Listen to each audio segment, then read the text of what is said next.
6వ తారీఖు నాడు గౌరవనీయులు కాంగ్రెస్ పార్టీ ఏఐసిసి మాజీ అధ్యక్షులు రాహుల్ గాంధీ గారు వరంగల్లో రైతు సంఘర్షణ సభలో పాల్గొనేందుకు వస్తూ ఉన్నారు. 7వ తారీఖు నాడు కూడా హైదరాబాద్లో వారు ఉండబోతూ ఉన్నారు. కాబట్టి దాని సందర్భంగా ఇవాళ రాష్ట్రంలో రైతులు ఒక పక్కన విపరీతమైనటువంటి యొక్క ఇబ్బందులకు గురవుతూ ఉంటే మరో అత్యంత కీలకమైనటువంటి సమస్య విద్యార్థి నిరుద్యోగుల సమస్య. కాబట్టి ఆ విద్యార్థి నిరుద్యోగుల యొక్క గుండె గోడును తెలుసుకోవడం కోసం అని చెప్పని చైతన్యానికి వేదిక అయినటువంటి ప్రశ్నకు పునాదైనటువంటి ఉద్యమాలకు నెలవైనటువంటి ఒక ఉస్మానియా విశ్వవిద్యాలయంలో తెలంగాణ ఉస్మానియా విద్యార్థులతో పాటు అనేక మంది విద్యార్థులందరితో కూడా రాహుల్ గాంధీ గారు సమావేశం ఏర్పరచుకొని వారితో సమాలోచన చేసి వారి సమస్యలను పరిష్కరించడం కోసం ఏ రకంగా కాంగ్రెస్ పార్టీ పనిచేయాలో రేపు పార్లమెంట్లో ఏ రకమైన చర్చలు చేయాలా అని చెప్పని ఒక సదుద్దేశంతో ఒక మీటింగ్ పెట్టుకోవాలంటే ఇవాళ ఉస్మానియా యూనివర్సిటీకి చెందినటువంటి అధికారులు టీఆర్ఎస్ పార్టీ చెప్పు చేతల్లో పనిచేస్తూ వాళ్ళ గులాములుగా పనిచేస్తూ ఇవాళ రాహుల్ గాంధీ గారి యొక్క మీటింగ్కు పర్మిషన్ ఇవ్వట్లేము అని చెప్పని ఒక నిరంకుశమైన నిర్ణయం తీసుకోవడం అయింది. ఇంతకంటే డొల్లతనం, నీతిమాలినతనం, సిగ్గులేనితనం ఇంకొకటి ఉండదు. ఎందుకు అంటే in anywhere in the world universities are suppose to be points of churning a discussion. ఒక ప్రజాస్వామ్యబద్ధమైనటువంటి ఒక చర్చ చేసేటువంటి ఒక కేంద్రాలు, ప్రశ్నకు పునాదులు, చైతన్యానికి వేదికలు, ఉద్యమానికి ఆలయం పట్టులు విశ్వవిద్యాలయాలు. అటువంటి విశ్వవిద్యాలయంలో ఒక ప్రతిపక్ష నాయకుడు వస్తారని చెప్పారంటే రానియకుండా అడ్డుకునేటువంటి దుర్మార్గమైన ప్రయత్నం ఇవాళ చేస్తూ ఉన్నారు.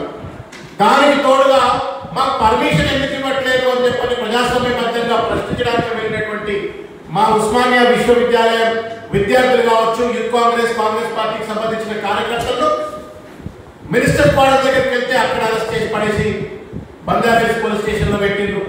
మా ఎన్ఎస్ఏకి సంబంధించినటువంటి అనేక మంది విద్యార్థులు ఉస్మానియా విశ్వవిద్యాలయం దగ్గరికి వెళ్ళిపోయి ఇదేమైనా గులాబీ పార్టీ యొక్క గడియా లేకపోతే విశ్వవిద్యాలయమా అని చెప్పి ప్రశ్నించడానికి అక్కడికి వెళ్తే వాళ్ళు ఉస్మానియా పోలీస్ స్టేషన్లో అరెస్ట్ చేసి పెట్టి ఎక్కడికక్కడ ఒక నిర్బంధ వాతావరణాన్ని వాళ్ళు తయారు చేస్తా ఉన్నారు. దీన్ని కాంగ్రెస్ పార్టీ తరఫున తీవ్రంగా ఖండిస్తా ఉన్నారు. ఇక దానికి పోగా అరెస్ట్ అయినటువంటి వాళ్ళని పరామర్శించడానికి భోజనం ఇద్దామని చెప్పని పోయినటువంటి జగ్గారెడ్డి గారిని కూడా బంజారాహిల్స్ పోలీస్ స్టేషన్లో పెట్టి నేను ఎక్కడికి పోనీయలేము, ప్రివెంటివ్ డిటెన్షన్ అని చెప్పని ఆయన కూడా లేకుండా పెట్టే ప్రయత్నం చేశారు.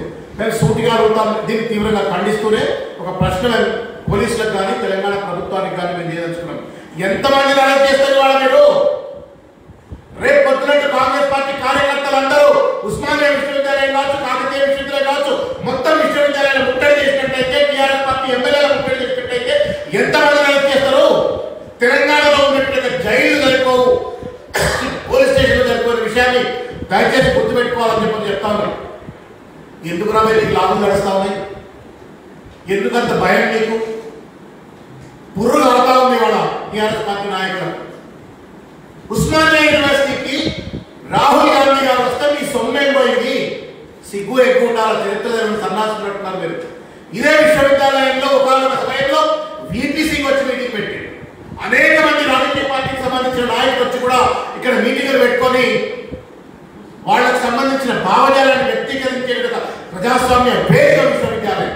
అటువంటి విశ్వవిద్యాలయంలో రాహుల్ గాంధీ వస్తే మీకు భయం ఏంటి అని చెప్పని ఇవాళ మేము ప్రశ్నిస్తా ఉన్నాం. రెండవది ఏంటంటే ఉస్మానియా యూనివర్సిటీ నిషేధ ప్రాంతం కాదు కదా, ఉస్మానియా నిషేధ ప్రాంతం కాదు కదా, రాహుల్ గాంధీ ఏమైనా నిషేధ సంస్థకు చెందిన నాయకుడు కాదు కదా, మరి ఎందుకు పోతుంది అక్కడికి అని చెప్పని వాళ్ళు మేము ప్రశ్నిస్తా ఉన్నాం. ఇవాళ ఒక రౌడీ రాజ్యం లెక్క పోలీసులను రౌడీగా మార్చుకొని ఇవాళ ఎక్కడికక్కడ కాంగ్రెస్ పార్టీ వాళ్ళని అరెస్ట్ చేసేసి రాహుల్ గాంధీ వచ్చినట్టయితే కేసీఆర్ యొక్క నిజ స్వరూపం బహిర్గతం అవుతుంది. విద్యార్థి నిరుద్యోగ సమస్యలు మరొక్కసారి తెలంగాణలో విద్యార్థి నిరుద్యోగులు పడుతున్న బాధలన్నీ కూడా బహిర్గతం అవుతాయని ఒక భయంతో దేశ స్థాయిలో చర్చ జరుగుతున్న ఒక భయంతో ఇవాళ కేసీఆర్, కేటీఆర్ అండ్ కంపెనీ కుట్రపూరితంగా రాహుల్ గాంధీ గారిని రాణిస్తలేరు. ఒక విషయం నేను చెప్తా ఉన్నాను, అరచేతిని అడ్డుపెట్టి సూర్యకాంతిని ఆపలేనట్టుగా ఇవాళ తెలంగాణలో విద్యార్థి నిరుద్యోగులు పడుతున్నటువంటి ఒక బాధలు చెప్పుకోవడానికి మీరు మీటింగ్ రానియంత మాత్రాన ఆ సమస్యలు ప్రజలు తెలుసుకోకుండా ఉండరు అనుకుంటే ఇది ఆ పిల్లి కళ్ళు మూసుకొని పాల్లాడినట్టే అనే విషయాన్ని గుర్తు చేస్తా ఉన్నాం.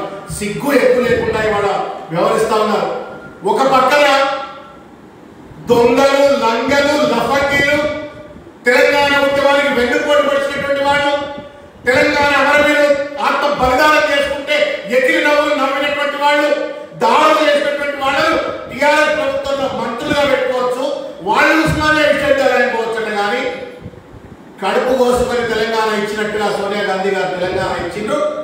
ఆ తల్లి కొడుకు కాంగ్రెస్ పార్టీ అధినేత తెలంగాణ ఇవ్వడానికి కీలకమైన పాత్ర పోషించినటువంటి ఒక ఆనాటి పార్లమెంటు సభ్యుడు రాహుల్ గాంధీ గారు విశ్వవిద్యాలయానికి పోతా అంటే మాత్రం పోనీ అని చెప్పని మాట్లాడితే మీరు అన్నం తింటున్నారా, గడ్డి తింటున్నారా అని చెప్పని మేము అడుగుతా ఉన్నాం. అన్నం తింటున్నారా, గడ్డి తింటున్నారా, ఇంకేమైనా తింటున్నారా? మెదడమైన మోకాళ్ళ జ్ఞానంగా పెట్టి వాళ్ళ అధికార అహంకారంతో, ఆధిపత్య అహంకారంతో అణిచివేతలు పాల్పడాలని దుర్మార్గమైన ప్రయత్నం చేస్తా ఉన్నారు. ప్రజల బాధలను చెప్తారు. ఎలాంటి తెలియదు విద్యార్థి నిరుద్యోగుల సమస్యలు పరిష్కరించమని చెప్పని నెత్తి మీద నోరు పెట్టుకొని బతుకుంటే మీరు పరిష్కరించరు. ఆ సమస్యలు వింటామని చెప్పని ఢిల్లీకి వెళ్ళి ఇక్కడికి వచ్చినట్టుగా రాహుల్ గాంధీకి సమస్యలు కూడా చెప్తారు. ఎలా కళ్ళకొచ్చే ఎస్టేట్ ఇక్కడ తెలంగాణలో అంబేద్కర్ రాజ్యాంగం ఉందా లేకపోతే కేసీఆర్ రాజ్యాంగం ఉందా? బాధ కలుగుతా ఉంది. ఒక ప్రజాస్వామిక ఉద్యమం ద్వారా తెలంగాణ రాష్ట్రం తెచ్చుకున్న తెలంగాణ ఇవాళ ఒక రాచరికపు పోకడలతో నిరంకుశ పాలనకు వేదికగా మారి ప్రజాస్వామ్యంగా మీటింగ్ కూడా పెట్టుకుంటామని చెప్పాలంటే ఆ మీటింగ్ కూడా పర్మిషన్ మరి మీరు ఎట్లా వదలండి ఢిల్లీకి? ఇదే కేసీఆర్ కూడా జంతర్ మంతర్కు రానియమని చెప్పని అక్కడ ఉన్నటువంటి మా కాంగ్రెస్ పార్టీ నాయకులు లేకపోతే నరేంద్ర మోడీకి సంబంధించిన వాళ్ళ కనుక ఢిల్లీ ఎయిర్పోర్ట్ లో దిగంగానే అడ్డుకున్నట్టయితే జంతర్ మంతర్ల డ్రామా చేసుకునేవాడు కేసీఆర్. నీకు ఒక న్యాయం, కాంగ్రెస్ పార్టీకి ఒక న్యాయమా? తెలంగాణ ఇచ్చిన కాంగ్రెస్ పార్టీ మీటింగ్ పెట్టుకుంటే తప్ప ఇది దుర్మార్గమైనటువంటిది. ఈ పోరాటం ఇక్కడితో ఆగదు. ఇవాళ మా రేవంత్ రెడ్డి గారు పిసిసి అధ్యక్షుల వారు we are ready for a debate. ఒకవేళ కనుక మీకు నైతికత ఉన్నట్టయితే, నిజాయితీ ఉన్నట్టయితే, నమ్మకమే ఉన్నట్టయితే తెలంగాణలో ఉన్నట్టుగా విద్యార్థి నిరుద్యోగులకు సమస్యలే లేవు, విశ్వవిద్యాలయాల్లో సమస్యలే అని చెప్పి మీరు నమ్మినట్టయితే ఆర్ట్స్ కాలేజ్ ముందు బయట కూర్చుందాం. రండి, కేటీఆర్ అండ్ హరీష్ రావు ఇద్దరు రాని కూర్చుందాం, మాట్లాడదాం, నిజాలు మీకు తెలుద్దాం. ఒకవేళ మీరు తప్పని తెలియనట్టయితే మీరు విద్యార్థి నిరుద్యోగులను మోసం చేస్తలేరు, వాళ్ళ జీవితాల్లో కనుక వెలుగు నింపుతున్నారు అని చెప్పి కనుక మమ్మల్ని నమ్మించినట్టయితే పరివర్తన బట్టలు ఎక్కువ ఉస్మానియా విషయాన్ని బయటకు వస్తామని చెప్పి తెలియజేస్తాను. రాహుల్ గాంధీ రానియరా? బిడ్డ మేము నడుచుకున్నట్టయితే మీ ఎమ్మెల్యేలు ఎవ్వరు కూడా ఏ నియోజకవర్గంలో బయట తిరగరు. ఎంతమంది పోలీసులు అడ్డు పెట్టుకుంటూ చూస్తాం. కాబట్టి ఇప్పటికైనా సిగ్గు ఎక్కుతోటి ప్రజాస్వామ్యాన్ని గుర్తు చేసుకొని, రాజ్యాంగాన్ని గుర్తు చేసుకొని రాహుల్ గాంధీ మీటింగ్ కు పర్మిషన్ ఇవ్వాలా? ఉస్మానియా వేదికగా విద్యార్థి నిరుద్యోగులు పడుతున్నట్టుగా బాధల పట్ల చర్చ జరిగేటట్టుగా వెసులుబాటు కల్పించాలని చెప్పని డిమాండ్ చేస్తాము. హాయ్ ఫ్రెండ్స్, మా టుడే టుమారో యూట్యూబ్ ఛానల్ చూస్తున్నందుకు చాలా థ్యాంక్స్. మరిన్ని లేటెస్ట్ వీడియోస్ కోసం వెంటనే సబ్స్క్రైబ్ చేయండి. అలాగే ఈ బెల్ ని కూడా రింగ్ చేసేయండి. మా నోటిఫికేషన్స్ అన్ని మీ మొబైల్లో వస్తాయి. అలాగే మా వీడియోస్ మీకు నచ్చితే లైక్ చేయండి, షేర్ చేయండి, నచ్చకపోతే కామెంట్ చేయండి.